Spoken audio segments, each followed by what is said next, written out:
30-year-old Pardis Sabeti is a singer, bass player, and songwriter. She's a rocker by night.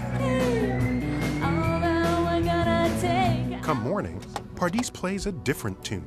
I'm a geneticist with an interest in infectious disease. This is her stage by day, complete with its own dressing room and, of course, her instrument of choice. In 2001, Pardis used her instrument to make a major breakthrough in genetics. She was combing through the human genome, trying to track natural selection. Well, the process of natural selection is one of the most fundamental driving forces of evolution. I'm looking for all the things that are beneficial in the human genome. Everything that I do is based on a very simple principle. Things that are beneficial will spread through populations very quickly. Think of it this way.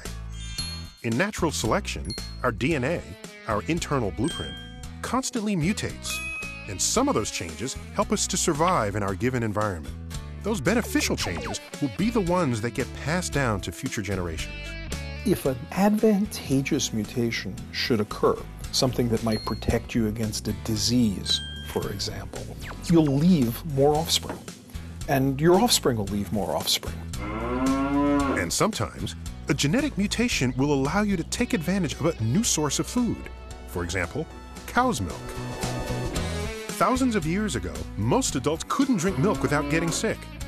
But after cows were introduced to Europe, people with a particular mutation that allowed them to drink milk safely could take advantage of this new food. They had a better chance of survival and passed that milk-drinking gene on to the next generation. Today, 80% of European adults can drink milk. That's a genetic brush fire. Pardis figured out how to spot brush fires like these in a genome. She came up with an algorithm to compare genetic codes among hundreds of different people around the world and identify the genes that have become very common very fast. A sure sign of natural selection at work. The cool thing about what Pardis did was figure out what to look for in the first place, figure out how to sift the haystack to find the needles.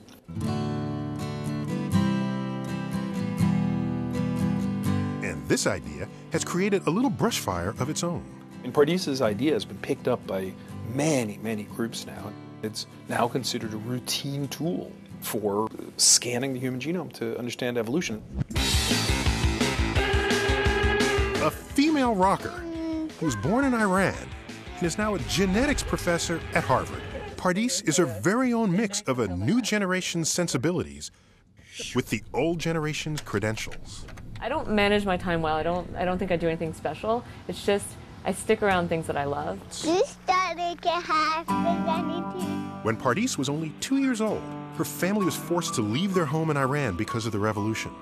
They found refuge in the United States, but they had lost everything. After her family finally got its new life in America on track, Pardis was in the 9th grade when her father was in a car accident that nearly killed him. They really didn't think he'd ever walk again. Her father made a full recovery, but this experience changed Pardis's life. She apprenticed with the doctor who performed the operation, which led to her decision to study medicine. And her father's example provided a lifelong lesson. As long as I have a heartbeat, I'm fine. So I just do what I love, and I do it the best that I can, and if it all goes away, I'll just start over. You get this added drive because life is so precious. These days, Pardis has taken up the challenge of fighting malaria, a disease that infects at least 300 million and kills 1 to 2 million people each year. She's traveled to Africa to study how the malaria parasite interacts with its human hosts.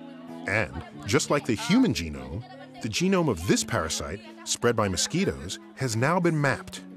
Pardis is searching its genome for signs of natural selection in the hopes of understanding how this parasite develops resistance to the drugs we use to fight it. The same types of methods I use to study what are the things beneficial in humans that allow it to continue to survive and stay on this earth, we can do the same thing with malaria. Pardis insists she's a scientist through and through. As she says, it's much cooler than being a rock star. You get these moments of thrill.